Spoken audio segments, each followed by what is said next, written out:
And now I would like to call to order the regular meeting of, where's my notes? The regular meeting of Monday, March the 9th, 2018. And welcome everybody here. To my right, we have our city clerk, Frederick Bacal, councilors David Torgman, Oren Sabag, Mike Cohen, Ruth Kovac, myself, your mayor, Mitchell Brownstein, Dita Burku, Stephen Erdely, Sidney Ben-Izri, and Mitch Kajaski. We have our city manager, Tanya Abramovich, associate city managers, Nadia DeFaria and Jonathan Schechter. And I'd like to welcome our member of parliament, Anthony Housefather. Thank you so much for being with us. And executive director, B'nai B'rith, Harvey Levine. Thank you for being with us. It's a very special evening. You know, it's been a tradition since I've become mayor that when we have a particular event occurring in the week or the month of our public council meeting, that we speak about it, that we highlight it, and we have something very significant coming up this month. First of all, we have Yom HaShoah, which is on Wednesday evening. I encourage everybody to go to the official commemoration at the Bailey Synagogue, Tifereth Beth David Jerusalem Synagogue. Oh, it's at TBDJ on Wednesday night. And in the past, we have more Holocaust survivors that have come to live in Côte Saint-Luc than anywhere else on the island of Montreal for sure. And every year we try to find one that's willing to tell their story. We're very fortunate tonight to have with us Marcel Zelinski, who I met during the campaign, going door to door, and then he came to the inauguration of Elie Wiesel Park, and he mentioned to me at the time that he would be willing to tell his story, and on Friday we taped his story, and Daryl Levine did an excellent synopsis of the story of survival of Marcel, and we are going to show it to you now. I thank you so much, Marcel, for being with us. He's sitting in the back, but we'll call you up in a minute. You could just stand up so everybody sees you. Thank you so much for being with us, Marcel. And you'll hear the whole story. It's quite remarkable, so I don't want to ruin anything. Let's show the video, close the lights, and listen to this video. We're very fortunate today to have Marcel Zelinski with us, who'll be telling us his story of survival during the Holocaust. So tell me, you were born in 1934. Yes. In Krakow. Krakow, in September 1934. Well, I remember I was just had my 5th birthday coming up, and the war was declared, and the Jewish population in Krakow was in a state of panic. At one point in 1941, I think it was, the ghetto was formed, and all the Jews were supposed to move into that area of suburb of Krakow, which was relatively small, to house over 70,000 Jews that were living in Krakow at that time. People were everywhere. They would sleep on the floor, in the bathroom, in the kitchen. There was no room. Even before the ghetto was formed, there was a Jewish committee that was receiving orders from the Germans. And part of the Judenrat was a Jewish police. And my father joined the Ordnungsdienst. He was a Jewish policeman. And what did you and your mom do during that period? My mother was working outside. She was working for industrialists, like outside the camp. Like Schindler was one of the industrialists, and there were some other industrialists. My mother worked for a name called the Madrich. So your mom worked, and what did they have you do? You were young. But my father decided that I should learn something to do with my hands, so I would somehow belong to the labor force and survive that way. So he put me in a place where they were manufacturing brushes. And I learned how to manufacture different brushes. And you did that for how long? I did it for like 3 years. Płaszów is located about 5 kilometers from the ghetto. It was built a brand new camp on the grounds of a Jewish cemetery in Płaszów. The graves were uprooted and the camp was built. The labor camp it was really the toughest period of my incarceration was in that camp in Płaszów. So this camp was very realistically portrayed in the movie Schindler's List. September or maybe August, there was a big deportation. It was a selection. People were stripped naked and had to go in front of the doctors and the other Germans to determine if they're good to continue working or not. I was in a group of 400 children. And we were standing, waiting to be loaded on trucks and to be carried away. And there was loud music playing, and people around were crying, especially women. And there was the commandant was like I remember standing on a little mound, surrounded by his entourage. All of a sudden, I see my father rushing into the commandant, and he grabbed him by the boots. This was, to me, it was like a very dramatic scene, and I knew that my father was in grave danger of being shot right there by the commandant. He was obviously begging him to let him take me away from the group of children. And after a while he relented, he let him take me away. And he took me away. And this is how I survived. All the children from that group, except for maybe 20 who managed to escape or were rescued the same way as I was, everybody went to Birkenau to be gassed and burned.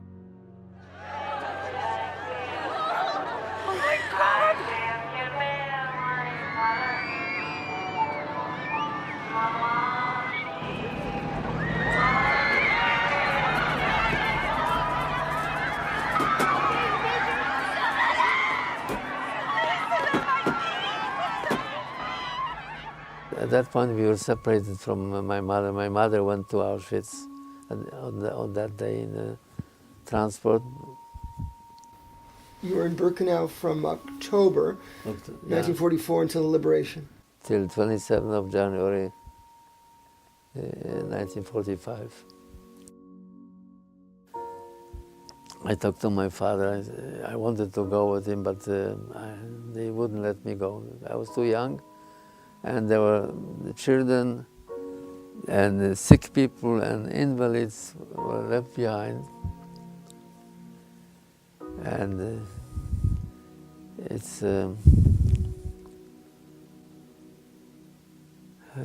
this is the last time I saw my father.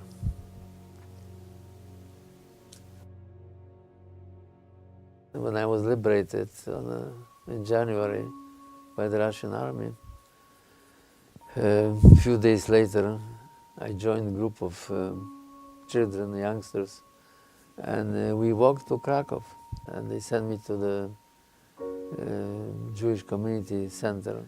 Yeah, they took care of me, they admitted me to orphanage.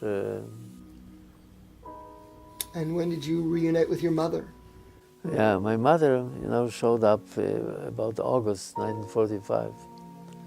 I was in a room in the orphanage and she walked in.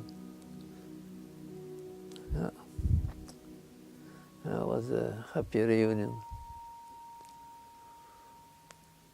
But she tried to stay in Krakow.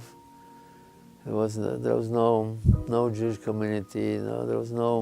Everybody was gone, and she desperately tried to find out about my father, what happened to him, and she wrote to Red Cross, to other places, to never found out anything.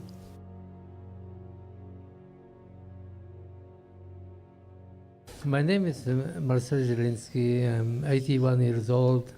I'm a Holocaust survivor. It's my first March of the Living. I'm here with my wife, Marilla, who's also a survivor. I started cycling. I liked the idea of being in motion and speed as a youngster. So I fell in love with a bicycle. And this stayed with me for all my life.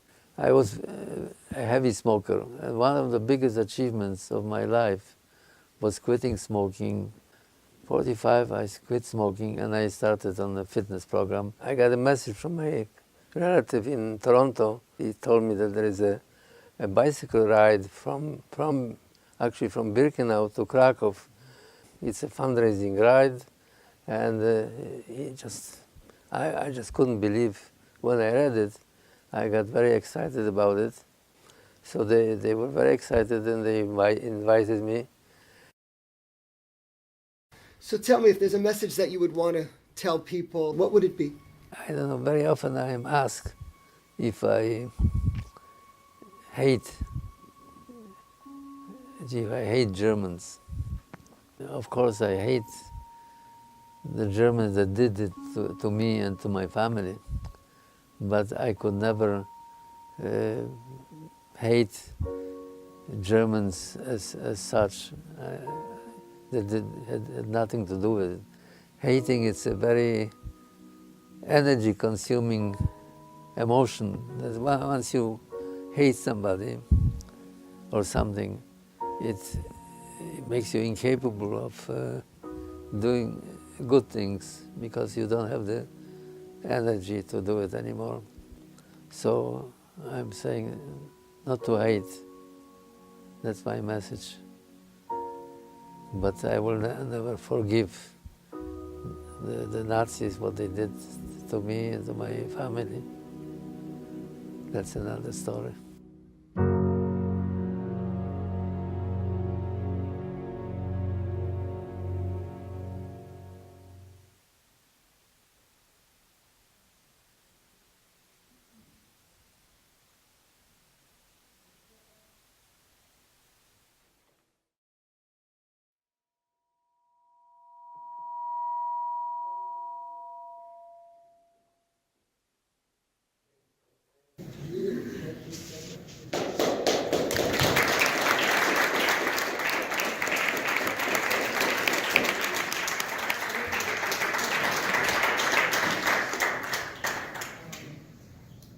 There's something to give you an appreciation.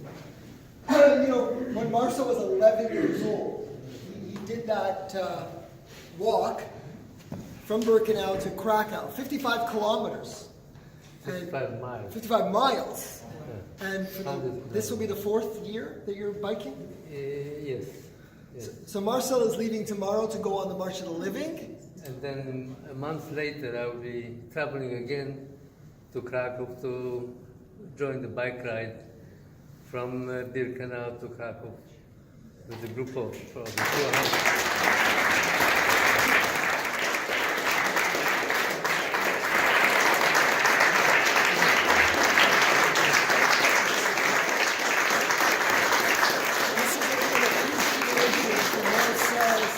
Ongoing efforts at sharing his personal story and teaching people about the Holocaust in order to hopefully prevent future genocides. Yeah.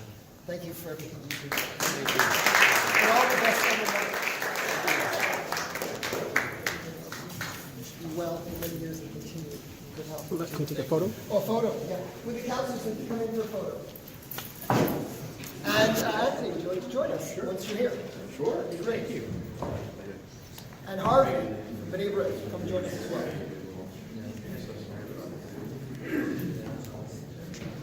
Thanks for coming, Harvey.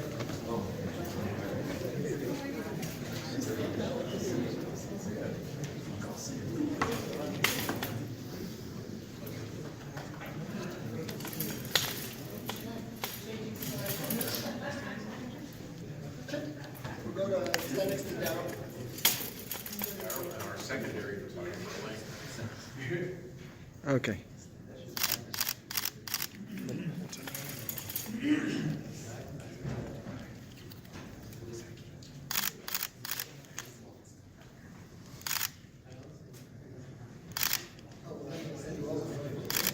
Oh, you want to take one down? Okay, who wants to take with his phone? Ready to go. Thank you. Just the white light.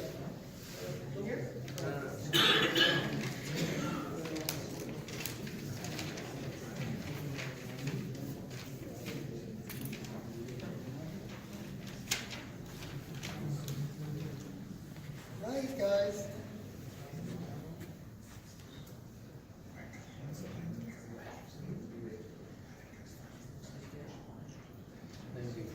And if people want to donate to the Ride of the Living, where do they go? There's a link on the Côte Saint-Luc website. On the Côte Saint-Luc website, there's a link. If anybody wants to donate for his Ride to the Living, the money goes to the Jewish community in Warsaw. Krakow. In Krakow.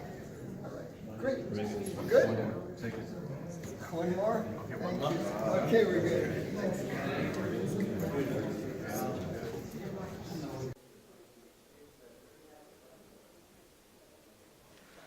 All right. So thank you all for being here for that. And now we're moving on to item number 1 on the agenda, which is question period.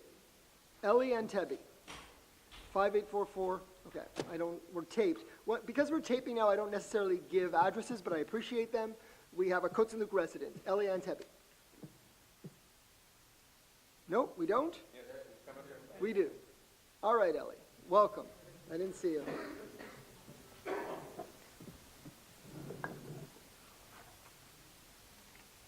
So, hello everyone. I didn't think I'd be the first.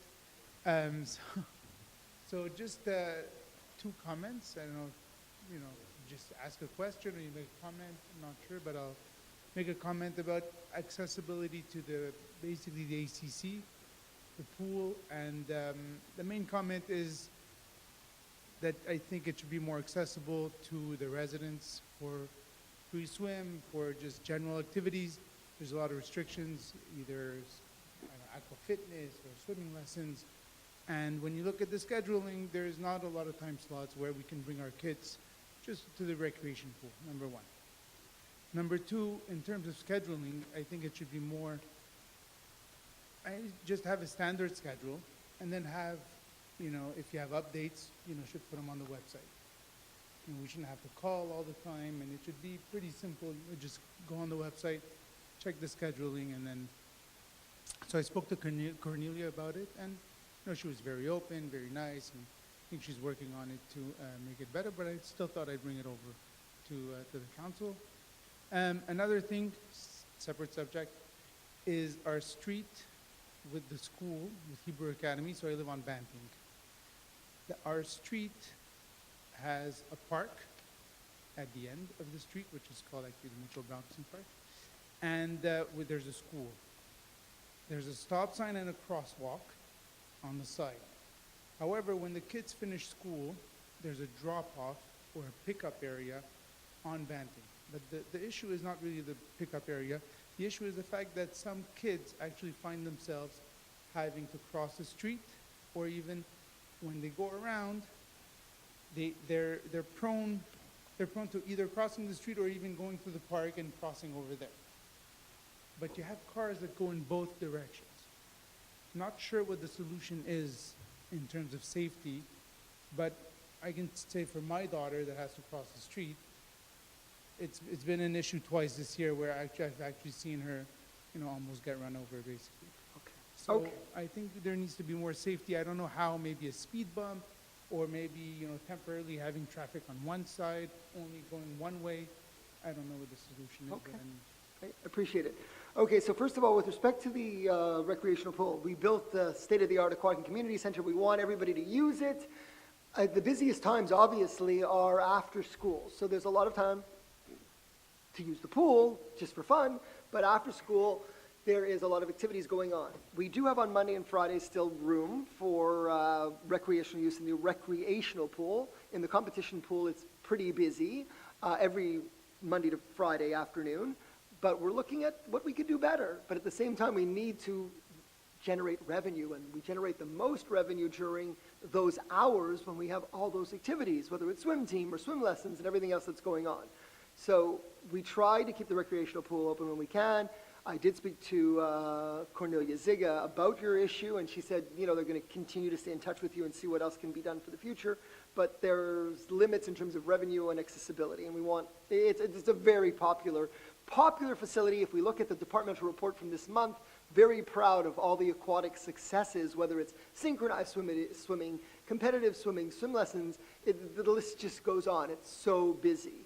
So we'll do what we can on that. We'll do what we can on that, but it's a balance of ensuring the taxpayers' revenue, we make enough revenue to keep taxes at a reasonable limit, and this is the way we generate a lot of our income.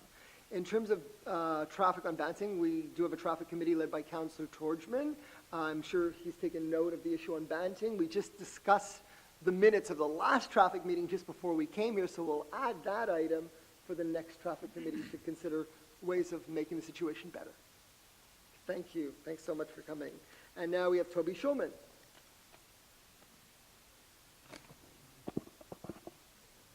Just to remind everybody the rules for public question period. You have one question and with a follow-up question. And it's supposed to be 3 minutes, although I'm very liberal. So Toby, go ahead. So I can't do my three You things. can't do 16 questions, but you can do one with a follow-up or even two, but let's do them well. I'll start with the first one, asking if you have an updated plan for composting and in condos and multi-family buildings. I don't know if we have a new plan for all the existing buildings. I know that our new buildings have been built with 3 streams, and the older buildings are in process. Is there anyone who wants to comment on that who's a waste environmentalist? Stephen, give the update. Well, first, Councillor Erdely, excuse me. first, as the mayor mentioned, the new apartment building on the avenue is the first building in Côte Saint-Luc and possibly the first in the province of Quebec, first multifamily building that has a triple chute system. So in other words, it has a chute system that can be used for recycling, organic waste, or regular garbage. Now the goal is for new buildings, the new buildings being built on Marc Chagall will have the same system. The problem is obviously for existing buildings. There's still buildings in Côte Saint-Luc, existing buildings where, multifamily buildings, where we have issues with recycling, with 2 streams, so recycling versus garbage. I was at a building just a few months ago, meeting with the residents, speaking to them. It's something we do on a regular basis and try to encourage residents to recycle as much as possible. So as far as organic waste, it's something we've done in townhouses, but we haven't yet done it in large multifamily dwellings. The reason is we're trying to keep the, let's say, the quality of the compost at, let's say, at a higher level. One of the issues which you may have read recently in the news is with the recycling, the rate of, let's say, contaminants in recycling. And that's something we're going to be trying to communicate more with residents, reminders in general about what's recyclable, what's not. The more contaminants there are, the harder it is for it to be used. When Councillor Burku and I started the organic waste collection program over 10 years ago, we visited the site where the organic waste from Toronto was going, up in Lachute, Quebec. And we saw, and if you've seen some of the articles recently, Toronto has one of the highest levels of contaminants in their organic waste and their recycling. And we saw the final product, and there were a lot of contaminants in there. And that's something we had discussed at the time, along with the council, along with the mayor at the time, Mayor Husfather, and the council at the time. And the goal was to try to keep the level of contamination down. And that's why, for that reason, before we introduced organic waste, we actually went door to door to every home in Côte Saint-Luc, and knocked on every door, met with every resident. So all that to say, having organic waste in apartment buildings is something that's on the schedule, but we don't have a detailed timeline yet. But it is something we're working towards for the future, definitely. Okay. It's very disappointing because it's 3 years that I'm coming here and asking the same thing. Okay. You know, I just happen to be in a building that was built many, many years ago, and I know you're doing it for all the new ones. But what about from the people who who are living in older buildings. I'm getting older now. I can't run to the Public Works all the time to bring my compost. And then Councillor really gave you a very detailed explanation Yes, he about did. the problems and where we're at. So go ahead with your second question. I was just wondering about the lines that are drawn on Cavendish South. Driving south to make a left onto Fleet. I'm finding that there's no lines there, and it's very difficult for me to stay in my lane, and other people come into my lane, and I'm afraid that I'm going into their lane. And I called and they told me they're going to do it the end of May, beginning of June. And I understand because of the cold and so on and so on. And I was just wondering if it can be done in the fall, in October, November, so that it's done, and then once the winter is over, the lines are there. We'll take note of it. There are issues with doing it just before the winter, but we will take note of your request. Thanks. Okay. And the last thing that I wanted to say is the third person has asked me about electronic doors to open the ladies' and the men's changing rooms in the ACC. 2 years ago, I came and I talked to Mayor Housefather about one lady. She was only one person. Okay, they didn't want to do it for one person. Then a second person told me the same thing. She has difficulty getting into the ladies' room. Tonight, a third person told me the same thing. And I think it's something that should be looked at, that when people are coming with walkers, they should be able to get into the changing That rooms. was an oversight for sure. It has to be looked into. So thank you for Thank you. mentioning it as well. We do have a whole plan with respect to accessibility, and that's an important one to make note. Not only the ladies, the men's too. Okay, so Dina April. Hi, it's the first meeting I've ever attended, so I don't know whether this question has been addressed before. An aging community, extremely dark, windy streets, well, still there in Mackle. Light on one side of the street, not on the other. I wonder what the possibility is of having them on both sides of the street. Well, we're moving towards LED, so that should make a big difference, right? We're moving towards LED lighting, which is going to make a big difference throughout the city in terms of the brightness. Then, of course, when you stop at the stop sign, I had people come over the other day, they don't see the stop sign. Why can't they do that? Right. But hopefully with the LED lighting, everything's going to be better lit. If you go into our parking lot now, you go out tonight into our parking lot, it's really nice and bright because of the type of lighting. And when we, Well, what's the timeline on that? So if I may, Mr. Mayor, the plan is for this year to hire a consultant to work with the city to pick the right light.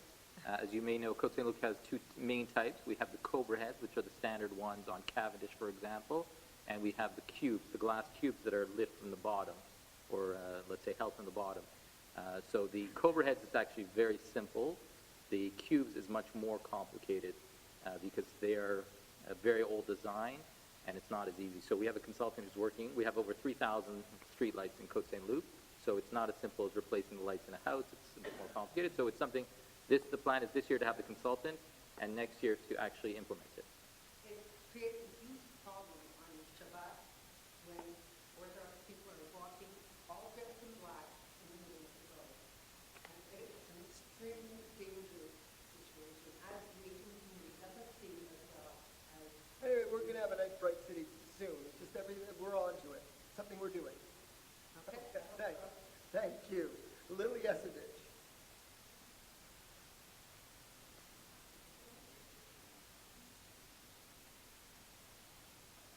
Thank you. Welcome. I'd like to thank Mr. Zelinski I think he left. But I'd like to thank him for being here and acknowledge his he's leaving remarkable early tomorrow. story. Yeah, I know they're all leaving. I just have one quick question. I noticed the library fees are changing, and I'm just wondering, is it only the city of Montreal West that's allowed to join the library? Because it's sort of ambiguous. So I know the city, I know we all join for free, it's not a problem. I mean, once again, say how wonderful the library is. But is it only the city of Montreal West that's allowed to join? No, we have a special agreement with the city of Montreal. Oh, so those West. fees are just for them? And But there's other we don't fees? have an agreement for other people. It's on the bill with Hampstead. Hampstead didn't renew. Right? Yeah. Right. Yeah, we have the regular non-resident fee for Hampstead, and we have to deal with Montreal West. And the other thing I just wanted to remind you, we were talking about what goes on April 19th with the big rally downtown. Right. Definitely need to mention that too. Yeah. I encourage everybody to go to the rally on Thank you. April 19th. And it's a very special year, I do want to make note, especially with having my wife here. I'm going to mention as a child of a survivor of the Warsaw Ghetto, April 19th this year is the day of the beginning of the uprising of the Warsaw Ghetto. And it's interesting to note that 5 years after the uprising, the state of Israel was created. Now, this year on the Jewish calendar, Yom Ha'atzmaut falls on April 19th, so it's the same day. But the commemoration of the uprising of the Warsaw Ghetto is always on April 19th. So as we celebrate Yom Ha'atzmaut, we will also remember and commemorate the Warsaw Ghetto uprising. I also did a video on that, but I didn't want to bore you with too many videos tonight, so check that one out on April 19th when we post it. Thank you. Lionel Royce Deitcher.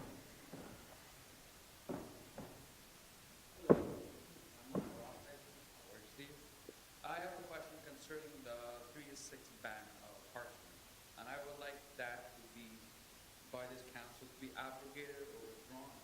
I own a parking building in the area. I have family live in this area as well.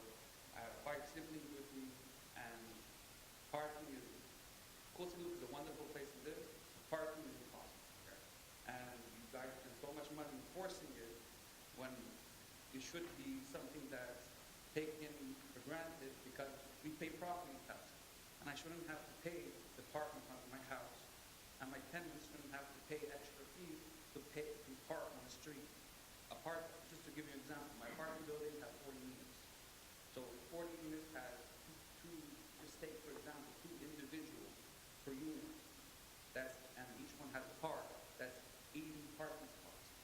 My building has 25 parking spots. It's impossible to have parking. And with a progressive community, we live in a new day and age where people have cars. And driveways, especially how they're in Côte Saint-Luc, they're slanted. You can't get out of them. You need to be able to park. And I would like to know what this council will do to address the issue of 3 to 6. I understand that if they say it's for security, but weekends and holidays, we're allowed to park in the street, so the security issue shouldn't be an issue. And I understand they say for public cleaning, I don't, besides for snow cleaning, which there's posted signs, there are no city servants are cleaning the streets between 3 to 6 p.m. So I think we need to... We got it. Okay, you answered the questions for me very well. We do have 2 issues, primary issues, which are the safety and security of the city and also the cleaning, not only of snow removal, but any type of cleaning of the city. And we need to have a balance. There has to be a balance between what we can allow and not. So we do allow people to park on the street. You just have to pay a fee if they can prove there's a need. If your building has 20 spots and there's 80 cars, those 60 others are going to get parking permits if they apply for them. And there has to be a balance. Otherwise, we would just have cars all over the city, on all the streets at all the time. And it would be more expensive for the taxpayer to run our city, and it wouldn't be as safe. That's a simple question. How there's no street cleaning during the summer without snow cleaning during 3 to 6 a.m. So I don't understand how we can say there's a balance. Well, the winter is the snow removal more than the street cleaning in the summer, for sure. Between 3 to 6 a.m.? No, I know, but sometimes we do clean any time of the snow. Sometimes we do have to clean at night, yeah. So why should you have to pay for extra permits? You pay property tax. The balance. We try to keep the cars off the street. If we didn't have the permits, everybody would be parking on the street. What's the problem? I explained the problems, and you are aware of them as well. But it's something that we appreciate that you're addressing. All the councils have heard it. We always, take all these comments into consideration when we make our decisions with respect to change. But I don't want to have false hope. I don't see that type of change happening anytime soon. Thank you. Raphael Royce Deitcher. If it's the same question, if it's another question, great. If it's the same question, it's been answered. It's a different question. Okay, go ahead. I live at the corner of Western Franklin there. There's a bus stop at the corner, and the city SDN uses it as a parking lot. Every day there's like 3 to 4 buses parked right in front of the house, and the motors are running all the time. You can't keep the windows open in the summer. In the winter, the house shakes because there's like 4 bus motors running all the time. And it makes so much noise, you can't sleep at night because the house is vibrating, because the 4 motors. And the first have a child, and it's crying because there's basic motors and the bus constantly rumble, the house shakes. And what I do is move the bus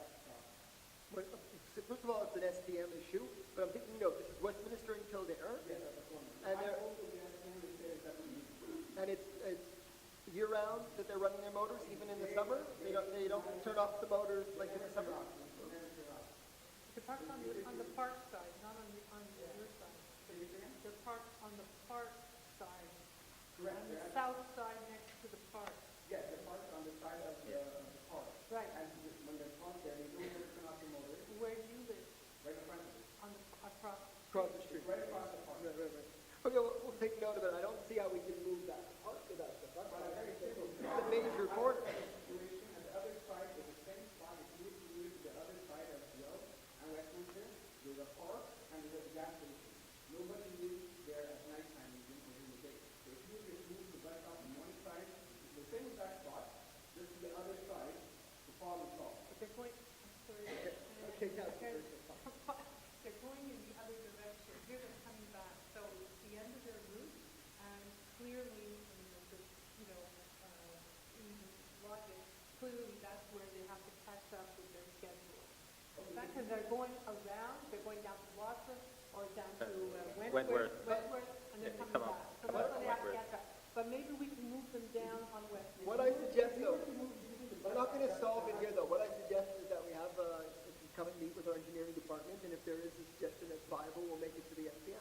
Okay, there's also, just immediately moving one block back at the Hudson, there's a daycare. There's nobody there to eat. So we're not gonna solve it here. Anyway, we're going to meet with the Councilor Burko, SPM. We're going to I meet, know, but we're yeah, not, we're if going to we, meet with the SPM and we're going to discuss it. but if there is a recommendation that you think we should be presenting, so then you should meet with our engineering department and we'll present that idea if it makes sense to the SPM. Okay, so who do I need to contact to have a follow-up? We took note of it. We took note of We're it, going to meet with the SPM very but if you want to get his contacts, you could leave your contacts with Maker Schechter or Maker Batal. Leave your contacts for, to give him the information. Rhode Albert.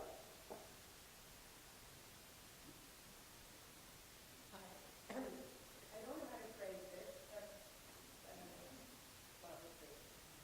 When the city controls things with the powers that be, make some kind of rule or a law or sort of extending law, I don't know. What happens if they break that law? Who polices them? Who breaks the law? The public? So, who breaks the law? You mean if an, No, maybe the city. it's not being clear.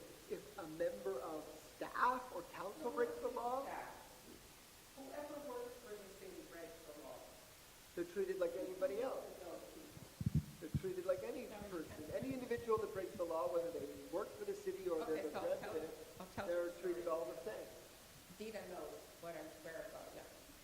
So the snow mountain, she's shaking. Okay, anyway, okay, go ahead. The garbage dump near my building has a pole. The pole, I was told, indicates the height of the dump. True? Like on the left side, when you're looking at the snow dump, there's a pole. And the snow, to my belief, was not allowed to go beyond that. It's now double.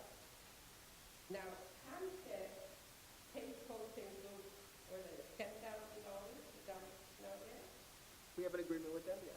Now that you have to break up the snow, does it not cost Coaching Group double the $10,000 to push it over to the other side? We have a contract where we have to break down the snow irrespective of whether Hampstead dumps there or not. We also have an agreement with Hampstead that they can dump up to a certain point and then we give them notice and they can't anymore, which we did this year, because at a certain point the dump was being used to an extent where it was above the ability to accommodate Hampstead, so we gave them notice and they did not use it as of that time. So, no, I know, it does go to a very high level and we, as a city, are proactive in breaking it down, and we're going to do that again this year. Okay, and that's going to last, July, August, September? I'm not the specialist, but it's, we have a date scheduled for when we start breaking, it's pretty cold out there, but when we're going to be able to start breaking down the snow. Nobody knows. I don't have the exact date yet, but I do know it was snowing yesterday. So last year it started in October, even though it was stated in the newspaper that it started in July. It did not start in July, I live right next door. Now, another thing is, why is Hampstead able to blow the snow onto the lawns in Hampstead?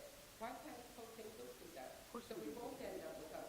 We've been blowing it not even only on the snow, we've been doing everybody's lawns, we've been also blowing it on public spaces and on people's lawns. Oh, trust me, it's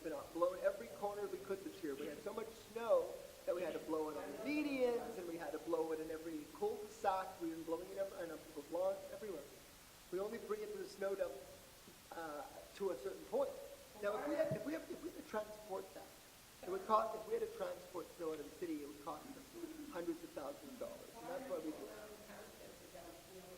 I already answered that question. We do to a point and then we stop. Some years it's not problematic. This year it was, so we had to give them notice to stop. Okay, thank you. Thank you. And now Harvey Weissbach.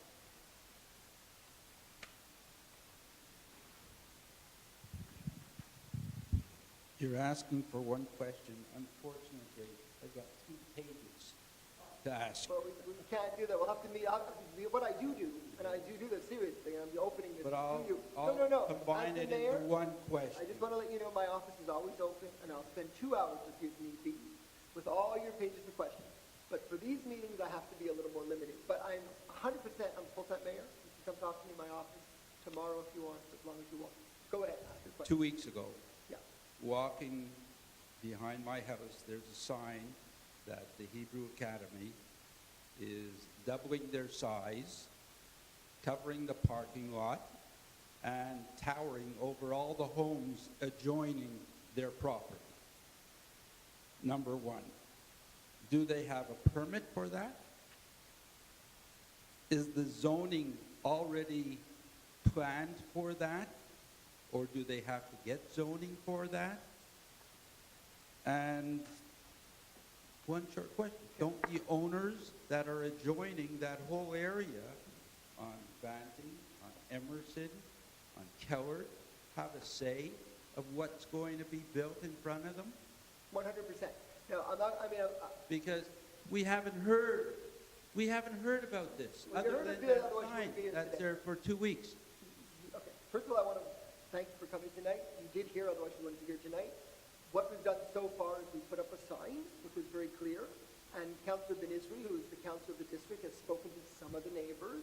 Now that we've had response back from some of the neighbors that there are concerns, we are calling a meeting tentatively for the Monday, the 23rd of April, with the developer to discuss those concerns and address them. And the item that's on the agenda tonight, because there is an agenda item about Hebrew Academy tonight, is being deferred to the public council meeting of May 14th, with the hope that the issues and concerns of the neighborhood can be addressed. We're sending a letter out to the Okay. streets that you mentioned, to those Yes. residents, so they're aware of the meeting on October 23rd. And then we'll go from, April 23rd, and then we'll go from there. So you can't answer whether the zoning is already No, I mean, they have the made zoning. They have the for zoning. that building to be double the size to, No, it's not, we're not going to go into the technicalities there. I didn't even want to, I'm not going to debate double, triple size. Right. There's a change to the area. They are building something new, and there are concerns of the neighborhood, so we're going to have a meeting. The developer will be there. We'll discuss them. We'll address them. We'll see if they need to be modified. We've done the same type of procedure with many other development projects, and things do get changed as a result of concerns. So come to the meeting. We're going to send a letter out to all the neighbors. Neighborhood. We encourage people to come, and we'll so try to the find- neighborhood will have some say in it. Of course. That's why we put up the sign, and that's why Councillor Ben-Isri has been speaking to people. Thank you for coming. Okay, any further questions? If there's no further questions, we'll move to item number 2, which is approval of the minutes. Councillor Kovac. So moved, Mr. Mayor. For the minutes of March the 12th, March the 16th, and March 26th. Moved by Councillor Kovac, seconded by Councillor Cohen. Councillor Cohen, any discussion? All in favor? Anyone opposed? You're in favor? Councillor Sabag, carried. And we move on to item number 3, business arising from the council minutes. Item 4, monthly departmental reports. Councillor Kovac. So moved, Mr. Mayor, from the library, financial services, legal, city clerk, parks and recreation, public affairs, public safety, public works, purchasing and general counsel, urban development, fire department, and the police department. Moved by Councillor Kovac, seconded by Councillor Torchman. Any discussion? Councillor Cohen. Thank you, Mr. Mayor. A few items I'd like to share. The new dog bylaw, our dog owners committee had a very nice discussion, a very thorough discussion about this at our recent meeting. It was extremely helpful. One of the items that we're discussing among council in this new bylaw will be to allow dogs on leashes in many of the public parks in the community within reason. A number of changes were proposed or suggested by members of our committee, and as a result, Director Rickson of Public Safety, who played a very important and appreciative role in putting this new bylaw together, is now making the modifications. They're taking a little longer than we expected, and we want to bring it back to council first to review. So we're hoping that the May 14th public meeting that we'll be able to bring this forward for passage and see if we can get another meeting in so that second reading can be done and that is to be in place by the end of May. At the dog run, there have been some issues recently, large dogs attacking small dogs before they actually get into the area where we separate them. I've received a number of calls. We do have a dog run owners committee. They've been very effective, very quick jumping on this. I spoke to a number of them on the weekend. Reminder that if there is an incident, you must go to the police station and file a report. Public safety cannot take any action against a dangerous dog or have them labeled a dangerous dog unless there's a police report, so that is being attended to. I'm very pleased to announce that the walkway for Marc Chagall, which passes it through to City Hall Library parking lot, is going to be named Leonard Cohen Lane, after the legendary Montreal writer, poet, composer, and singer who passed away in November at the age of 82. I thank Tamar, who's out there, who's one of my people who suggested this last fall, and council is definitely in favor of this. Leonard Cohen never lived in Côte Saint-Luc, but he was a Quebec icon we all revered, and indeed his presence is felt at our very own library through CDs, videos, and books. So when we formally inaugurate Leonard Cohen Lane later this year, I'm going to work with Library Director Janine West, Councillor David Schwartzman, who has the library portfolio, Mayor Brownstein, and City Manager Tanya Abramovich, who is always a librarian at heart. And we will look at having a nice event to commemorate Leonard Cohen's memory. So very excited about this. And right now it's the lane that really had no name. So now it'll have a name. Maybe that's the name for another song. I don't know, in memory of Leonard Cohen. So thank you, Mr. Mayor. Thank you, Councillor Cohen. Councillor Schwartzman. Thank you, Mr. Mayor. At the library, so there's been some minor upgrades and nice upgrades to our public library. But most interesting is the press reader has been rolled out, and that's giving access to over 7,000 newspapers and journals from across the world in Russian, French, English, German. There's all kinds of great resources at the library, and there's fantastic children's programs. There was an Easter egg hunt. There's a Discover Astronomy course for kids, and if you have children in the high school age leaving, going to CEGEP or university, there's going to be a program with advisors from Dawson and from universities there as a resource for the students. So the library is a lot more than just books. Come check it out. It's a great resource for the city, and I urge you to come be a member. Thank you. Absolutely. Thank you, Councillor Schwartzman. It's gorgeous. The library has had a lot of upgrades. People should go and really take a walk around and see how beautiful it is. Councillor Krovac. Thank you, Mr. Mayor. First of all, congratulations to a lot of our swim clubs. One of them made it place third at the Jeux de Montréal. We have a synchro swimmer, Alice Sukorochin, and she did a solo routine and finished third and qualified for the provincials. We also have a swimmer by the name of Ainsley McMurray, and she's one of two athletes who's going to represent Canada this summer in Fiji. So, did she break a world record this weekend? Yeah. I didn't have a chance. Canadian record this weekend. So we have quite an accomplished group of people swimming, and it brings a lot of life to the aquatic center. We also had two lifeguards who ran to help before EMS could actually get there within the building and went to an emergency situation and worked with all the teams together. So we have experienced people and very alert people working in the facility. Our registration for the programs has had a 250% increase on online registration, which just shows you that we're moving in the right direction. Instead of in-line, we're online. Hockey, figure skating, the youth and adult programs, baseball, softball, pickleball, aerobics, aquatics, everything's in full swing. Day camp registration is, the recruitment is all done and our people are in place. the teen lounge programs for the for the teen and tween set. All the programming for the summer is already set. They're going to be visiting La Ronde and an aqua club, a Cartorama. The men's club, welcome back, gentlemen, from Florida. They meet in Florida, they meet here, they never stop. And just to give you a couple of dates, hold the dates for yourself. April the 22nd, we're joining in partnership with Hampstead. We're starting something called Good Deeds Day. And anyone that has good quality used sports equipment can drop it off at the Samuel Moscovich Arena. It should be in good condition, and this will, any kind of equipment, this will be sent to, I believe, to Israel, to the programs that are in effect over there. We also have for the community gardens, our annual general meeting is April the 29th here at City Hall.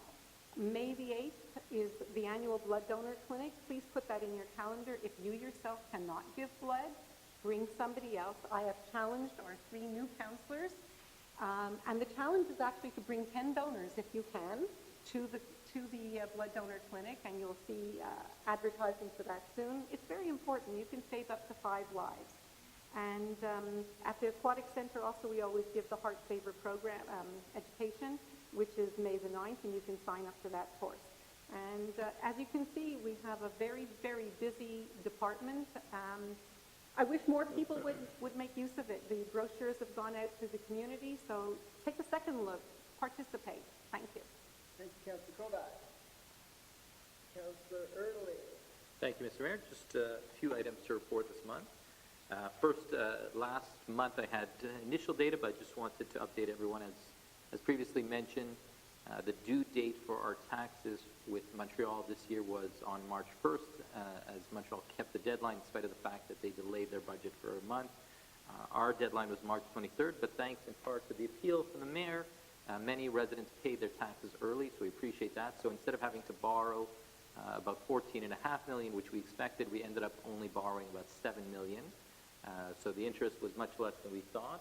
And what we did is actually each day we monitored as people paid, so we were paying down money throughout those days. So in the end, the total interest cost was just under $10,000, much less than we had estimated. And we hope, of course, the same will happen with the next installment. On a few other items, just to mention, we are in the process of reviewing the audit or preparing the audit with our independent auditors. So I hope it'll probably take about a month or two when we have the final numbers, at which point we'll be able to announce the final results for the surplus of 2017. And obviously the goal is to continue to be frugal when necessary, and we meet, the audit committee meets every 6 weeks or so. We're meeting actually in the next week and a half to continue to review the budget throughout the year and make sure, of course, that the city is spending its money wisely. Thank you. Councillor Gaddafi. Well, thank you, Mr. Mayor. Just further to the Parks and Recreation report, and thank you to Joel Goldenberg for our first press on Joseph and the Amazing Technicolor Dreamcoat, our Dramatic Society production that's opening on May 30th with our gala fundraiser. That'll be running through June 10th and hopefully for longer. The ticket sales continue to be as brisk as they've been so far. So I encourage everyone to go and get their tickets as soon as possible. I had the pleasure, actually, yesterday of having 2 kids right here. My 3-year-old sat right in the mayor's seat, and we watched a little bit of musical rehearsal. And I've got to say, things are really shaping up. It sounded fantastic. So very excited. And again, we're raising funds 2 ways. We're looking for sponsors to send local school children to go see the show, to one of 4 matinee performances. And as well, we're doing the gala fundraiser at $150 per ticket on May 30th for the first public performance of the show. So for those of you who want to go to the gala, $150 per ticket, and regular showings are beginning on, well, previews on May 31st, and we open on June 2nd. And for that $150 ticket, there'll be a cocktail dinner tour in this room, as well as some of our best talent that you've seen in the Côte Saint-Luc Dramatic Society in the past coming to perform right here during the pre-show. And from even outside, we've actually got someone who was in Duddy Kravitz, the Friendship Duddy Kravitz that played at Siegel Center 3 years ago, I believe it was. So we've got a lot of talent coming out to perform with the gala. Okay, so that is, anybody else? Okay, Councillor Sabag. Thank you, Mr. Mayor. Just a couple of items on public safety. You might have seen this month the newest addition to the Magen David Adom fleet of ambulance around Côte Saint-Luc. In fact, we had the privilege of having the mobile intensive care unit visit our EMS headquarters before being shipped out to Israel as part of the wonderful pre-hospital program in Israel. On the same topic of EMS, on March 16th and 17th, we sent a nice delegation of officers to participate in the 5th edition of the Expo Pré-Hospitalier in Boucherville, where we had very valuable information on the future of EMS in Quebec, which is always a very interesting topic, especially for our city. We also had a annual SPVM training that included a very interesting presentation on street drugs, including the opioid crisis. That's kind of a major topic across the country. And I want to remind everybody as well that the brainstorming session for VCOP is tomorrow. If you're a VCOP, certainly a great way to kind of promote some ideas. On that front, I'm also happy to report that I'm getting recertified on VCOP myself, and hopefully eventually as an EMS technician soon, hopefully. But if you're interested and motivated to participate and give back to the city, VCOP is always an EMS, of course, always looking for volunteers to join. So feel free to contact the city or our director if you're interested. Thank you. Thank you, Councilor Sabag. Anyone else? We're good? Councilor Finisri, go ahead. No, just want to mention, concerning the public works, that at the end of March, it was March 28, 29, 23, we had our waste collection service. People, the residents who are allowed to bring all their waste, waste to the public works yard. And I can tell you, it was just before the holidays, so it was very appreciated by the residents. And right now also, we still have also they can also for the spring cleaning, I can say, they still can bring also their waste collection, and we still have this service offer. And also we're gonna start soon, all the spring cleaning also in the city, and I hope we'll have summer very soon. We all hope we have some very soon. Okay, anyone else? All right, so moved and seconded. All in favor of the monthly departmental reports? All in favor, Councilor Sabag. Anyone opposed? Carried unanimously. We move to item number 5, Eleanor London Côte Saint-Luc Public Library, 5A, Councilor Torchman. Thank you, Mr. Mayor. Que le règlement 2509 intitulé Règlement pour amender la grille des tarifs et des amendes pour la bibliothèque publique Eleanor London Côte Saint-Luc soit et est par la présente adopté. Ok, proposé pour le conseiller Torchman, appuyé par le conseiller Cohen. Est-ce qu'il y a des discussions? Ok. Tout le monde en faveur? Jamais contre? Ok. Carried unanimously. We now move to 5B, which is a warning of a contract for purchase and installation of NetSpot kiosk. Councilor Torchman. Thank you, Mr. Mayor.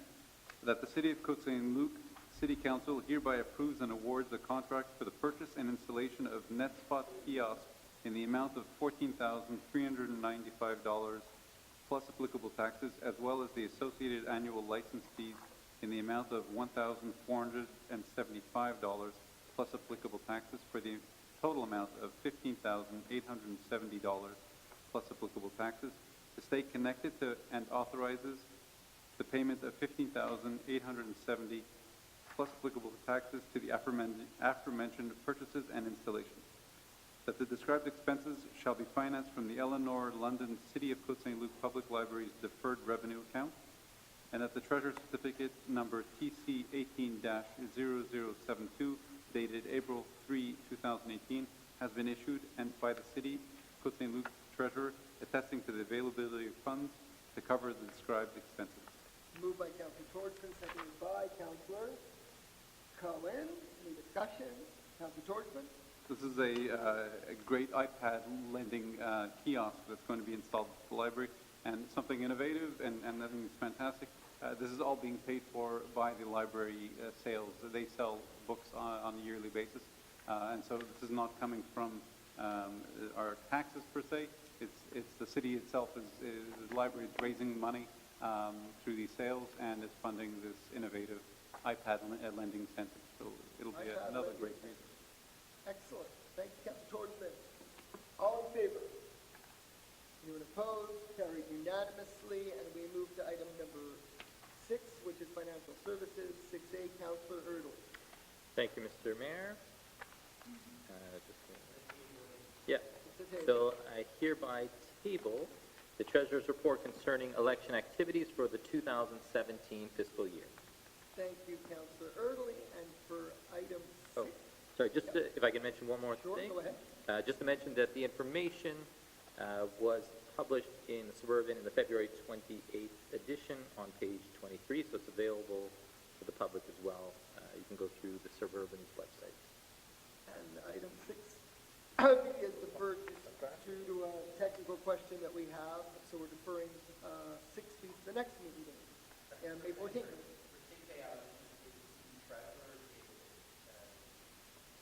Yeah. Sorry, the city treasurer tabled it, not me tabling it. And now we move to 6C. Councillor Erdl. Thank you, Mr. Mayor.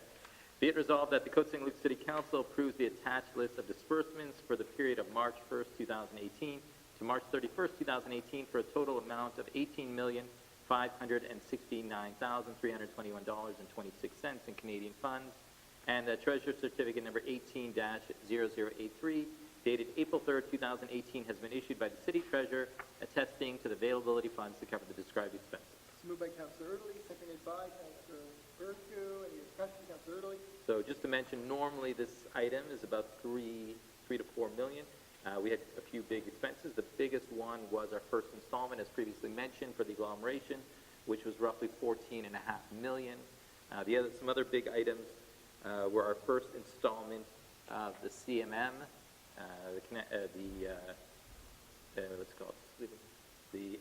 the Montreal Metropolitan Community. We also had some expenses for snow removal, some sleeving, and some more expenses for the parking lot as well. Some final payments for the parking lot. Thank you, Councillor Erdl. Moved and seconded. All in favor? Anyone opposed? Carried unanimously. We move to item number 7, General Management. Councillor Bercu, 7A, Adoption of Municipal Naming Policy. Thank you, Mr. Mayor.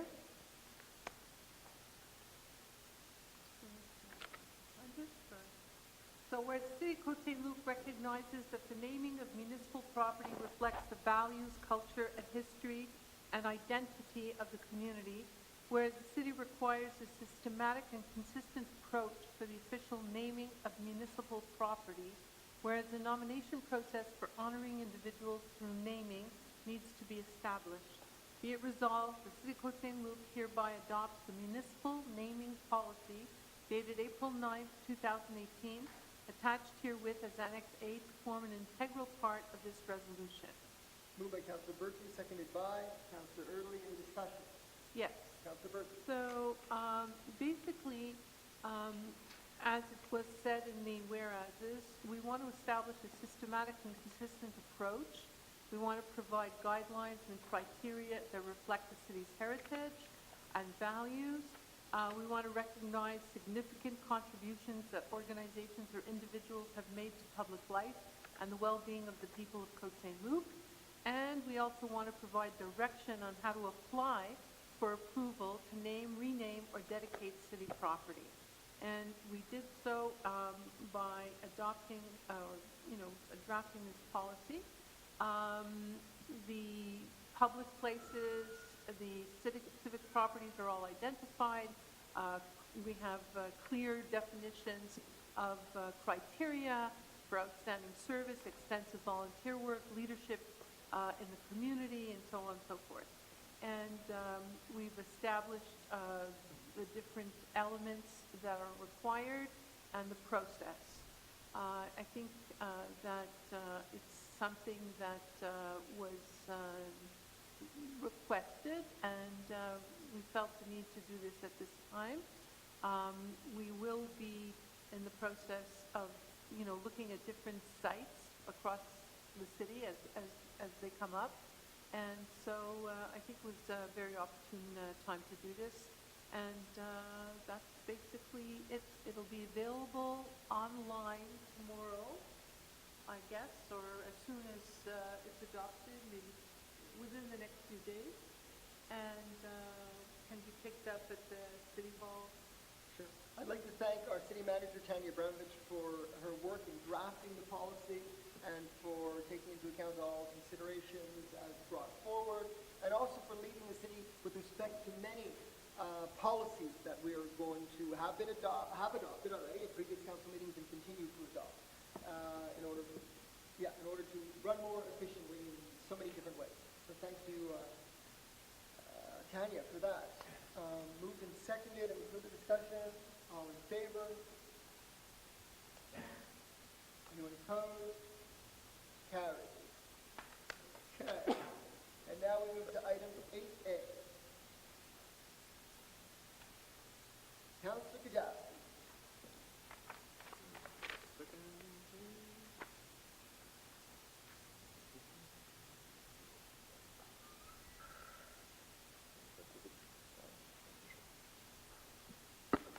Be it resolved that the City of Côte Saint-Luc hereby extends the mandate of the engineering student in the Urban Development Department from April 6th, 2018 to June 29th, 2018. The Treasurer Certificate number 18-0075 dated March 28th, 2018 has been issued by the City Treasurer attesting to the availability of funds to cover the above described expenses. Thank you, Councilor. Okay, moved by Councilor Kajowski, seconded by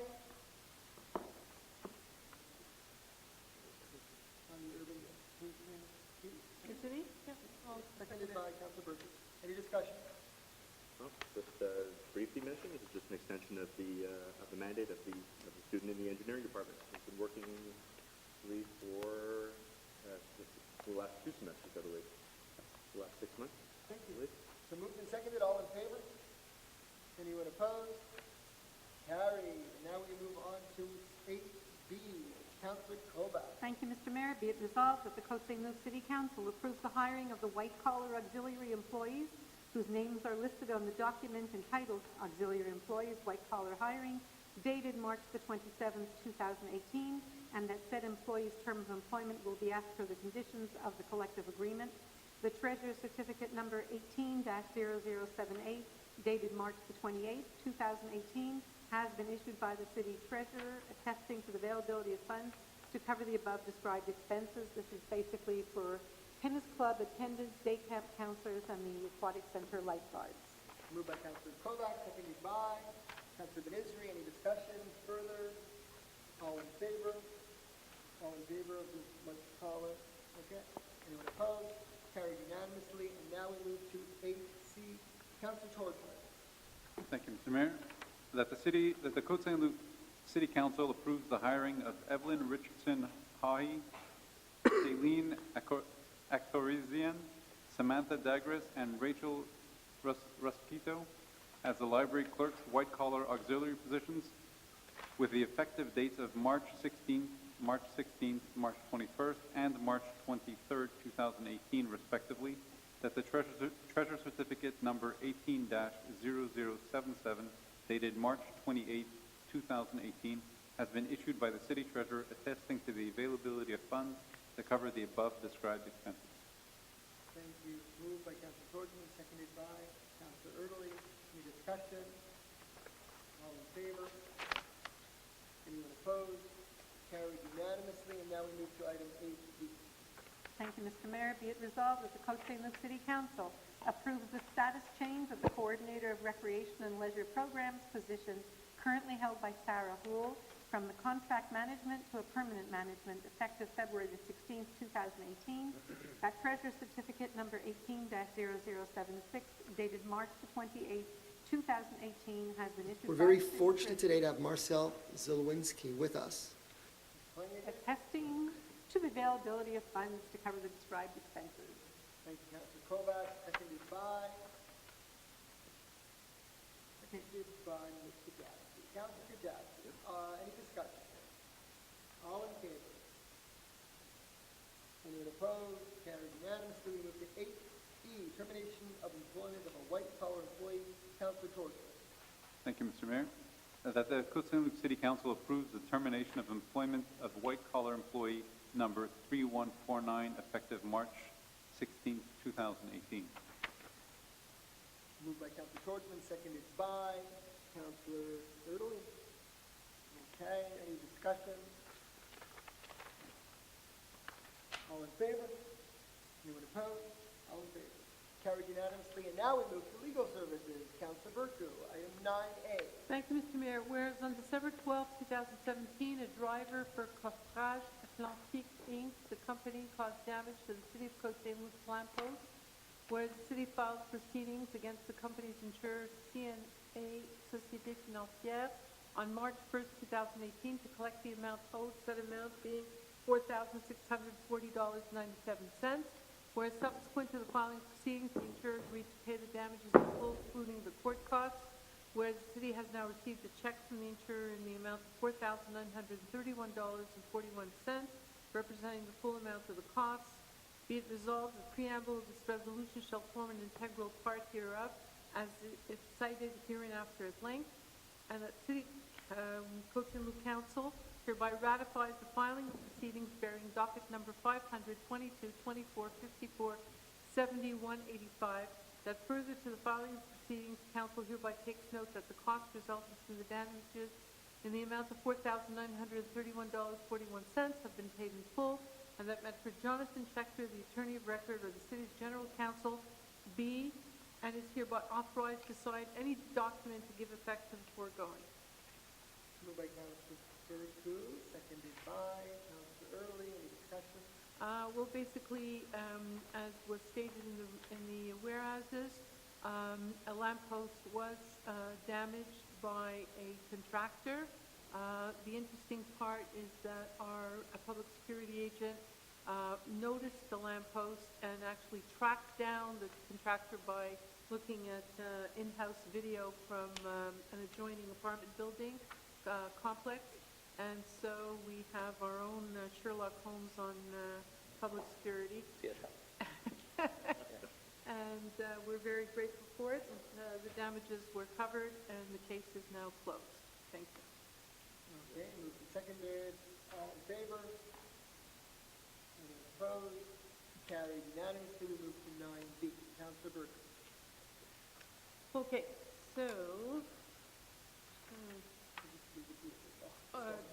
fine. Okay, so I'm just going to read the first whereas and the rest I'll go. Whereas the Transition Committee of Montreal agglomeration adopted an agreement in the name of the 15 reconstituted cities located on or about the island, and whereas this agreement ended in 2009, was readopted for a 5-year term, be it resolved that City of Côte Saint-Luc join once again the group of 15 reconstituted cities along with the UMQ as the duly appointed authorized mandatory pursuant to Article 29.9.1 of the Cities and Towns Act within the agglomeration of Montreal to form a general insurance group in view of awarding a property insurance contract, whereas it hereby adopts an agreement for 5-year terms to commence January 1st, 2019 and to end December 31st, 2023.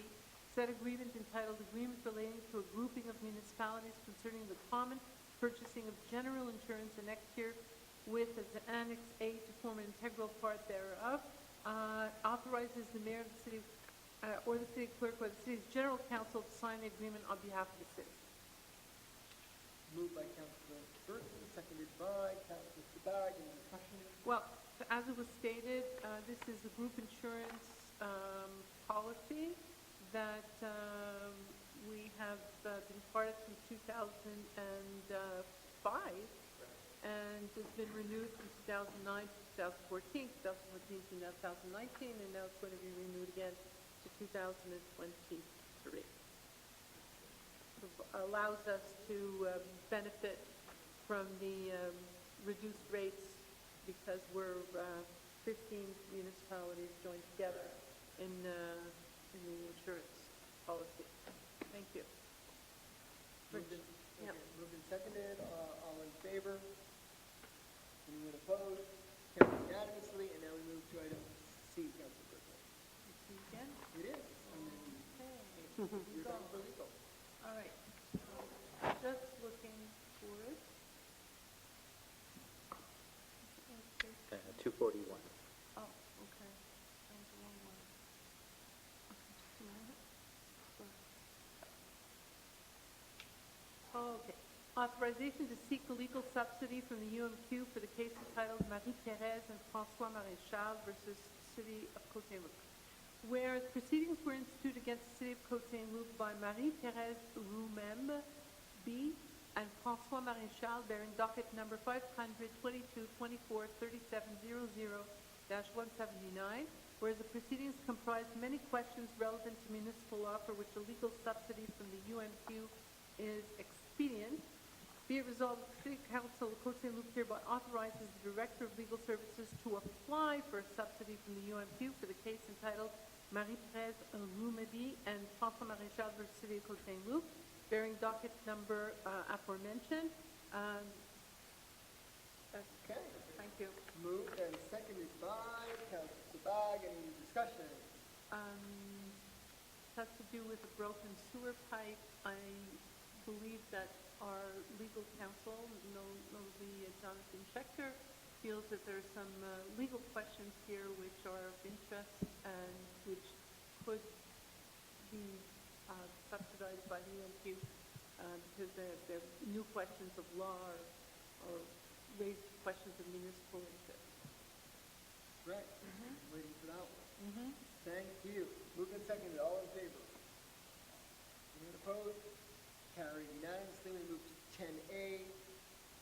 Councilor Kobach. Thank you, Mr. Mayor. I'd just like to give notice of motion that bylaw 2510 to be entitled bylaw 2510, creating the fee schedule for culture, sports, and leisure activities for the fall of, it shouldn't be 2017, I think it should be 2018 and 2019, will be presented at a latter meeting for adoption.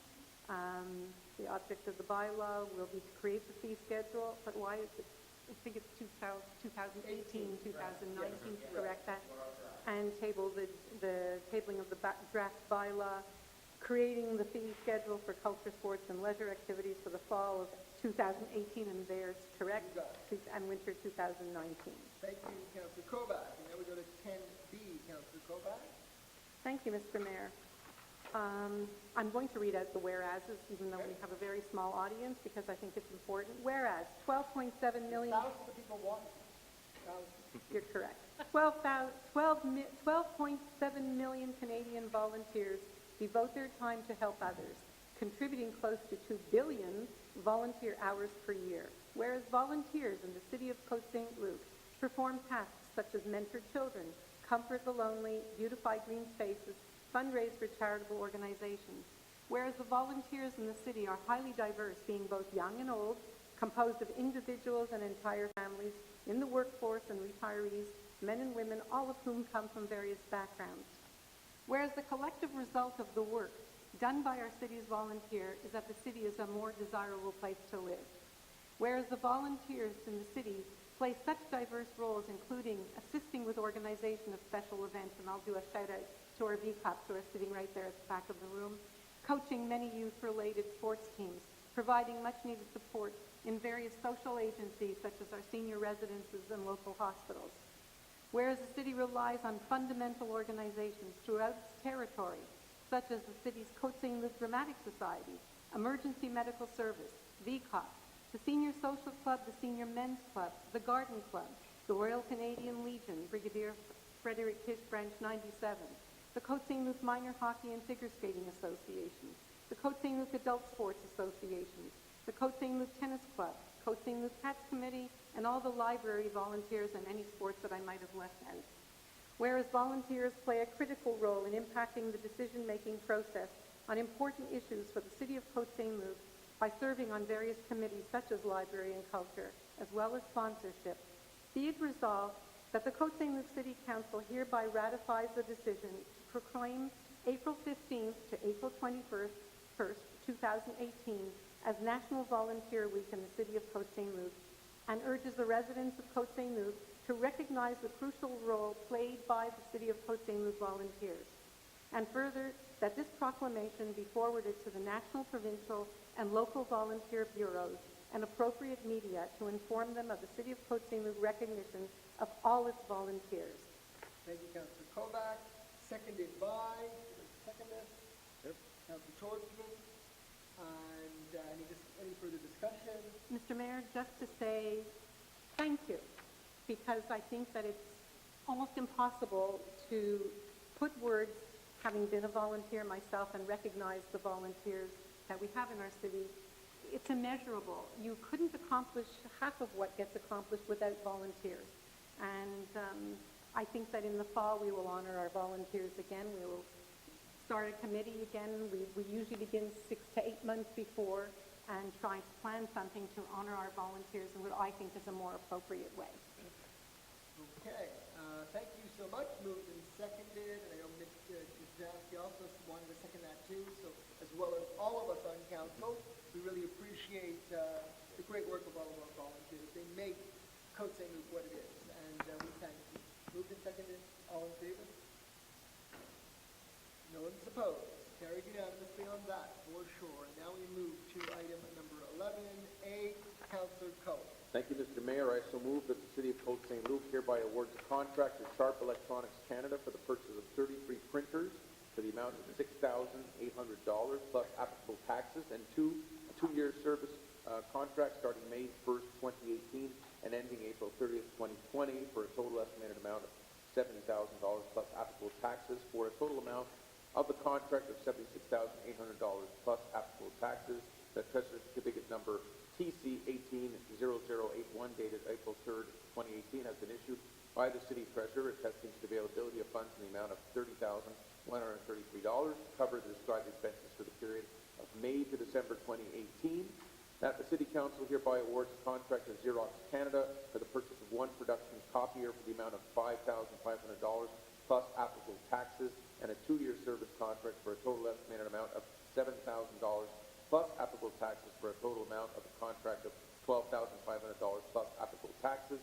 That treasurer certificate number TC 180080 dated April 3rd, 2018 has been issued by the city treasurer attesting to the availability of funds in the amount of $7,833 to cover the described expenses for the period of May to December 2018. The treasurer certificate must be obtained to attest to the availability of funds at the beginning of each subsequent year that the above mentioned contracts are in effect. Moved by Councillor Cohen, seconded by Councillor Early. Any discussion? Yes, Mr. Mayor, whereas we generally rent these machines, it is less expensive to buy them at the end of their contract, at the end of their the rental service agreement, and have a rental an agreement, service agreement, and so it works out to be a good move for us. Thank you. Moved and seconded. All in favor? No one's opposed. Carried unanimously. And we move to item 11B. Councillor Cohen. Yes, Mr. Mayor. I scroll down. That the City Council awards a contract to Impart Litho in order to print 2 issues of the city newsletter for an amount not to exceed $12,876 plus applicable taxes, that the city treasurer has issued treasurer certificate number 180079 dated April 3rd, 2018, attesting to the availability of funds to cover the above described expenses. Thank you, Councillor Cohen. Seconded by Councillor Ben-Isri. Any discussion? Self-explanatory, Mr. Mayor. We'll be putting out our newsletter. It'll be a little bit of a change, hopefully in focus, and something that will be a very good news to our citizens to be informed of what's going on in our city. We'll be coming out the first one in the next few months. Moved and seconded. All in favor? Anyone opposed? Carried unanimously. We move to item 12A. Councillor Kajaski. Thank you, Mr. Mayor. Be it resolved that the City Council hereby awards contract for purchase of paper for copiers and printers to Brand and Toy Limited, term of March 1, 2018, February 28, 2019, for a maximum estimated amount of $15,000 plus applicable taxes. That treasurer certificate number TC 18-0046 was issued on February 7, 2018, attesting to the availability of funds to cover the described expenses for the 2018 portion of the contract. that another treasurer certificate will be issued at the beginning of the 2019 year to attest to the availability of funds to cover the 2019 portion of that contract, that if actual consumption during the contract term exceeds this maximum estimate, the excess shall be approved in accordance with the city's procedures. Moved and seconded. Seconded by, who do we have seconded? Councillor Kovac. Any discussion?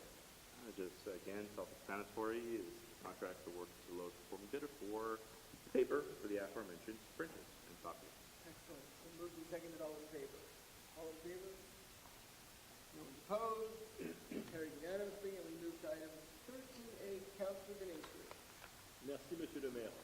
Et résolu que conformément aux conditions de l'appel d'offres C-01-18-22 pour un site d'élimination pour les déchets de balayeuses de rue et du dépotoir à neige municipal de la ville, le conseil de la ville, par la présente, octroie un contrat pour la saison 2018 à recyclage Notre-Dame incorporé, le plus bas soumissionnaire conforme sur la base d'un coût unitaire par tonne métrique jusqu'à un maximum de 44 415 $, incluant la redevance gouvernementale applicable, plus les taxes applicables.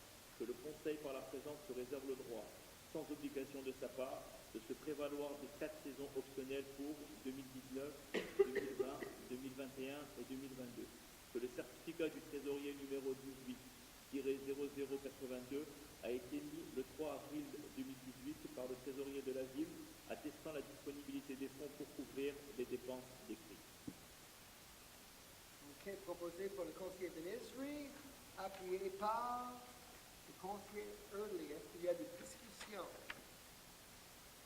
C'est pour l'octroi d'un contrat pour l'élimination des déchets de la balayeuse de rue et du dépotoir à neige municipale. Tout le monde en faveur? Oh. No? Oh, wait, wait. Early, go ahead. Sorry, just I noticed a typo in the French version. Okay. On page 288 of the digital version, just that it should be 2022 as the last year, not 2020. Right, 2019, 2020, 2021, and 2022. It's correct in the English version. In the French version, there's a typo, so just to have it corrected. Oh, I don't know if you mentioned already. No, I mentioned 2022 as a Okay, yes, but I'm in favor. Moved and seconded, all in favor? Anyone opposed? Carried unanimously. We move to item 14, urban development. Councilor Kajaski. Thank you, Mr. Mayor. Be it resolved that the City of Côte Saint-Luc hereby awards a contract to STEM Urbain Inc., the lowest performing bidder, for the replacement of the electrical control panels, the lighting of the baseball fields and the outdoor lake rink in Pierre Elliott Trudeau Park pursuant to the terms of invited tender C-05-18C-1 in the amount of $20,835 plus applicable taxes. That furthermore, the city may consider an amount of 10% plus applicable taxes for any potential contingencies and extras if required that shall first be approved according to the city's procedures. That the awarding of the aforementioned contract shall be subject to the approval of Loan Bylaw 2504 entitled Bylaw 2504 authorizing a loan of $457,000 for various facility upgrades for Trudeau Park by the Ministère des Affaires Municipales et de l'Occupation du Territoire, Mammoth. That the above described expenses shall be financed from Loan Bylaw 2504 entitled Bylaw 2504 authorizing a loan of $457,000 for various facility upgrades for Trudeau Park, subject to the Mammoth's approval. That as per Article 544.1 of the Cities and Towns Act, an expenditure of up to 5% of the total loan bylaw is permitted prior to the approval of the Mammoth.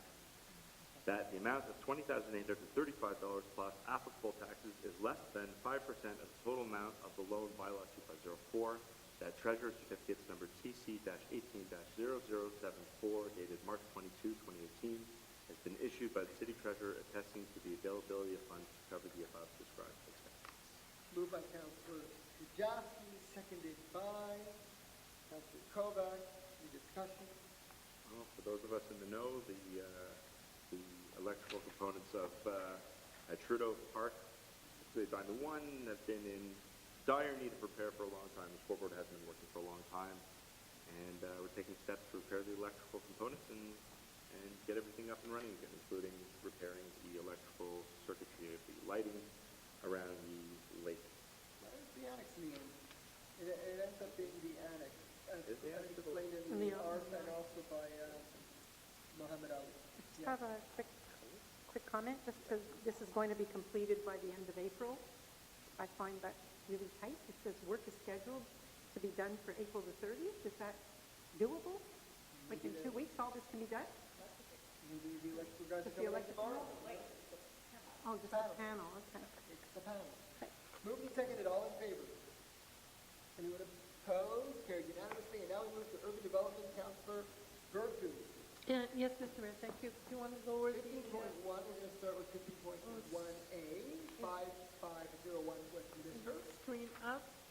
The screen is already up. Down. Okay, screen's down, screen's up. Okay. Be it resolved that the site planning and architectural integration program received March 12th showing the installation on the wall of a new illuminated sign for Gare de Riz Sesame on lot 105-3808 at 5501 Westminster and prepared by Sloan Signs, designer for the planning advisory committee meeting of March 20, 2018, be approved. Subject, do you have the location? According to the provisions. Do you have the location on, do you have another, no, okay. Okay, so it be approved, in accordance with the location which was submitted to the council today, April 9th, according to the provisions of chapter 14th of bylaw 2217 of the City of Côte Saint-Luc. Moved by Councillor Berku, seconded by Councillor Kovac. Any discussion, Councillor Berku? No. Or it's clear as presented. It's clear. Moved and seconded, all in favor? Thank you. All in favor, any opposed? Carried unanimously. Now we move to 15.1B, 5650 Wolseley. All right, so this is with regard to the site plan for the new construction. Be it resolved, the site planning and architectural integration program received January 18, 2018, showing the construction of a new single-family dwelling on lot 105-2964 at 5650 Wolseley, and prepared by Missile Design, designer for the Planning Advisory Committee meeting of January 30, 2018, be approved according to the provisions of Chapter 14 of the bylaw 2217 of the City of Côte Saint-Luc. Moved by Councillor Berku, seconded by Councillor Kovac. Any discussion, Councillor Berku?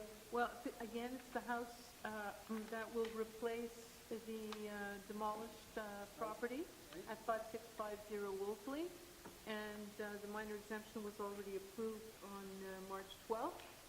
So this is simply to adopt the site plan, the architectural design. The actual picture's not there? You tell us the old. Yeah. And we don't have it with the signs. Is there a problem? Everything else is set out.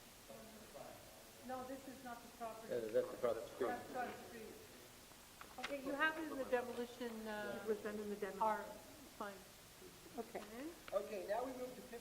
When we have to Oh, vote on it, Oh, and moved. Okay, Councillor moved. Early has. So just, I was going to mention, for the reasons previously stated, You go back, you had it.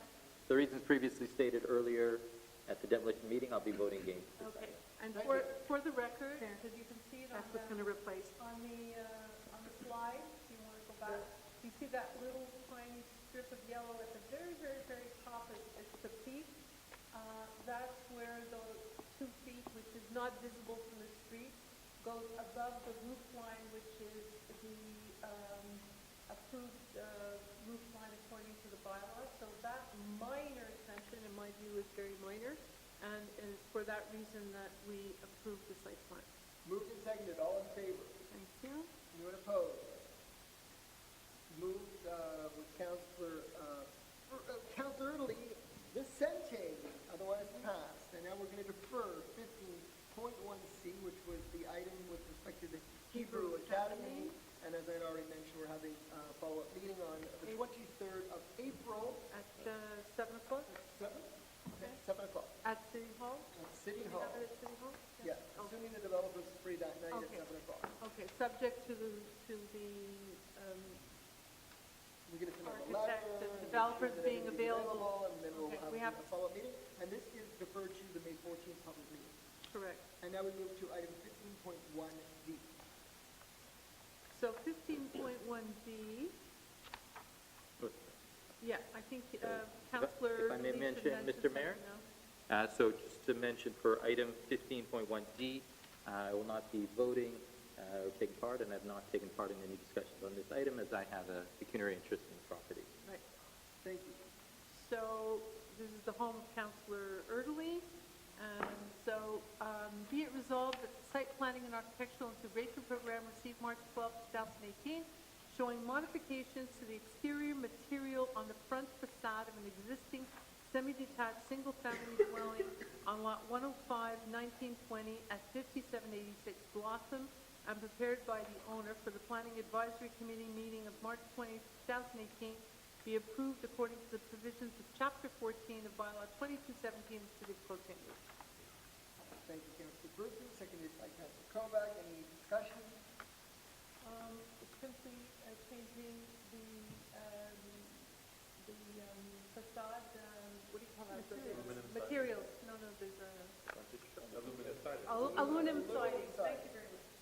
So, making it really consistent and conforming with what's on the neighboring semi-detached home.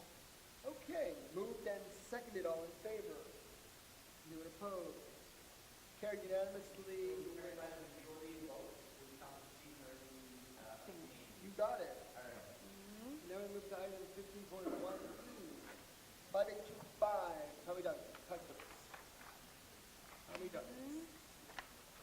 Donc, le plan d'implantation et d'intégration architecturale reçu le 16 février 2018 montrant des modifications aux matériaux extérieurs et à la façade d'une habitation existante unifamiliale isolée sur le lot 208 69 54 au 58 25 Tommy Douglas est préparé par Atelier URA Architecte pour la réunion du comité consultatif d'urbanisme du 20 mars 2018, soit approuvé conformément aux dispositions du chapitre 14 du règlement 2217 de la ville de Côte Saint-Luc. Okay, moved by Councillor Burton and seconded by Councillor Sabat. Right, and this is the approval of an elevation showing modification to the exterior materials and facade, which actually do improve the look of the facade of the property. So it was agreed by PAC and by the council to proceed. Moved and seconded. All in favor? Anyone opposed? Carried unanimously. We move 15.2, the minor exemption at 5700 Kellogg, which is the Hebrew Academy, is also deferred to public council meeting of May 14th. Item number 16 is Councillor Kovac. Thank you, Mr. Mayor. Be it resolved that the council takes the following stance in view of any agglomeration council meetings to be held in May 2018 as follows: to authorize the mayor or his duly authorized replacement to make any decisions he deems necessary and in the best interest in the city of Côte Saint-Luc and its residents regarding the items on the agenda of the agglomeration council meeting to be held in May 2018 based on the information to be presented during those meetings. Thank you, Councillor Kovac. Seconded by Councillor Bajaski. Any discussion? All in favor? Anyone opposed? Carried unanimously. And now we go to other business. Second question period. Tamar Hertz, welcome.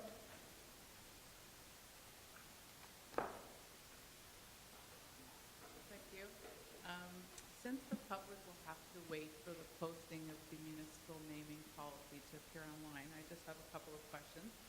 The first is, does it include any provisions for corporate sponsorship naming opportunities so we could maybe generate some revenue for that? And secondly, having been thinking about parks lately, I realized that of our 31 parks in Côte Saint-Luc, it seems that only one is named for a woman. So does it include any mechanism to change that? Definitely a good idea to have more women named, for sure. Take note of that. In terms of, we have a sponsorship, we have a sponsorship policy. I know we have a sponsorship. So we don't have, this policy is not intended to address naming rights and sponsorship opportunities because there is what is called the City of Côte Saint-Luc Sponsorship Naming Rights and Donation Guidelines that were created in 2007. These were members of Councillor Cohen to get into. That was a sponsorship document. That's a sponsorship document. So we do have a special policy document on sponsorship, Yes. which would work in coordination with it, and we're certainly not opposed to sponsorship opportunities. But these are lines, it's just like those that would be like, it would be a song for like X amount of time, and like you buy that, like this is not, this is honoring more than. This is more of the honoring, and we do have a sponsorship document, which also opens up the possibility of basically raising money for many, many of our spaces and buildings and benches and all kinds of things. As a matter of fact, I continually, and I will mention it again, we're looking for someone to sponsor creating the Elie Wiesel Park into more of a museum. And we would name that space and that museum after that corporation or person. So, I mean, and there's others. That's just one really important one to me. Great. Thank you very much. Thank you. Okay, any other questions?